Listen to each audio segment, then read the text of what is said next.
Nakakulong ngayon sa Camp Crame sa Quezon City si Apollo Kibuloy matapos sumuko sa Kingdom of Jesus Christ Compound sa Davao City kagabi. Kinukumpirma po natin, nahawak na po natin si Pastor Kibuloy. Sa wakas, nahanap at nasa kamay na ng mga autoridad si Pastor Apollo Kibuloy. Matapos ang 2 linggong paghahanap sa compound ng KOJC, tila naging mahabang teleserye ang nangyari. Tumaas ang tensyon sa paghahanap kay Kibuloy at gumamit pa ng heartbeat detector o life and motion detector ang kapulisan at nagpasok pa daw ng mga minero na nakadamit pang pulis ang mga ito para maghukay sa nasabing underground bunker kung saan nagtatagod daw si Kibuloy. Nahuli nga ba o sumuko si Kibuloy? Kukunin na ba ng Amerika si Kibuloy? At ano ang hiling ni Kibuloy sa gobyerno ng Pilipinas? Yan ang ating aalamin.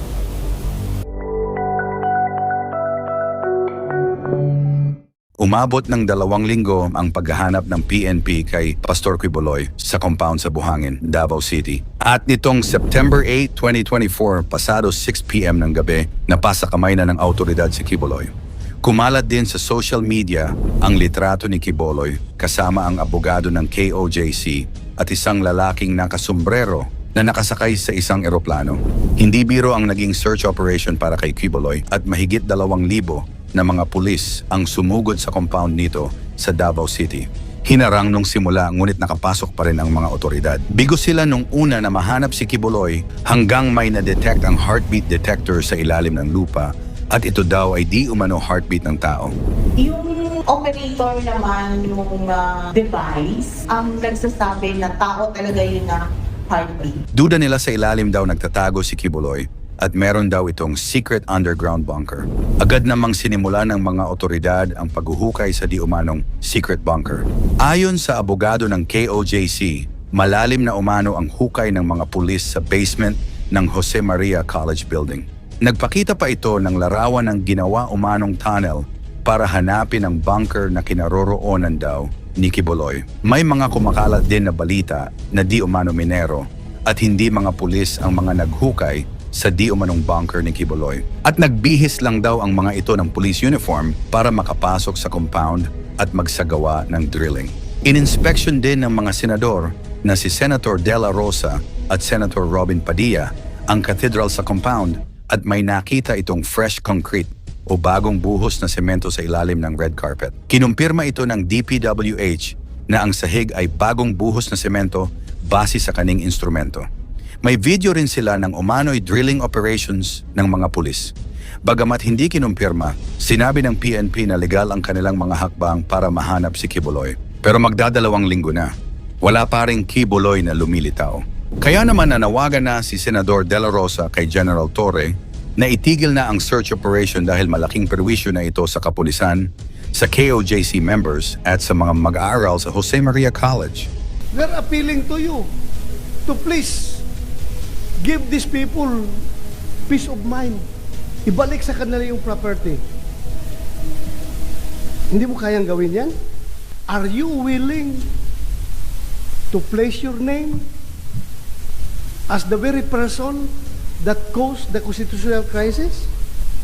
Sabi naman ni Vice President Sara Duterte, dapat mabilis umano ang pagpapatupad ng arrest warrant ng PNP, lalo na't naaapektuhan ang imahe ng Davao City. Hindi dapat ginagawang excuse na malaki yung lugar sa sobrang dami ng mga pulis na nandyan sa loob at sa sobrang dami ng pulis na pinadala para mag-execute ng warrant of arrest. Magtataka ka, 9 days na hanggang ngayon, hindi pa sila tapos. Paano na pa sa kamay ng otoridad si Kibuloy?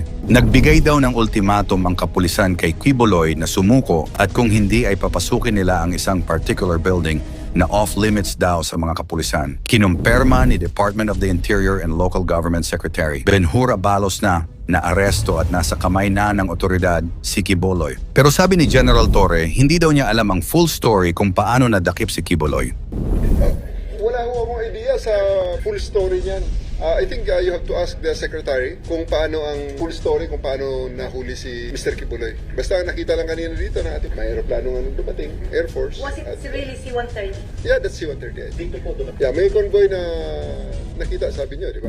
Bigla lang daw na may C-130 ng Air Force ang dumating mula sa Davao At lula nga ng eroplano ay ang pinaghahanap na si Quiboloy, kasunod nito ay ang 9-vehicle convoy ng otoridad na sumalubong sa eroplano. Ang totoong may alam lang daw kung paano napasakamay ng otoridad si Quiboloy ay si DILG Secretary Abalos.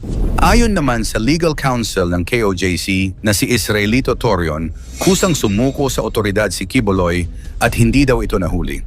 Kinumpirma ito ng PNP after daw magbigay ng ultimatum ang kapulisan. Nagkaroon daw ng peaceful negotiations na nagtulay sa pagsuko ni Quiboloy. Nagkaroon po ng negosasyon para po sa mapayapa po nilang pagsuko dahil binigyan po natin sila ng ultimatum nang within 24 hours po ay kailangan po nilang sumuko at nagkaroon po ng negotiation. Sa loob po ng KOJC compound po natin sila nakuha.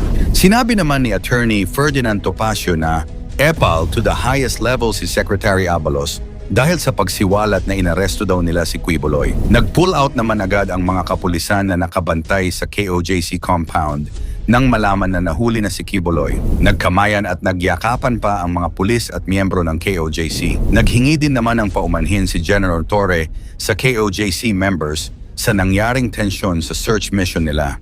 Anya ginagawa lang daw nila ang kanilang trabaho. Ito turn over ba ng Pilipinas sa Amerika si Quiboloy? Ayon sa FBI Most Wanted website, si Quiboloy ay kasama sa Most Wanted list ng Federal Bureau of Investigation, FBI. Wanted siya para sa kanyang diumano'y pakikilahok sa isang scheme ng labor trafficking na nagdala ng mga miyembro ng simbahan sa Estados Unidos gamit ang mga peking visa at pinilit ang mga miyembro na humingi ng donasyon.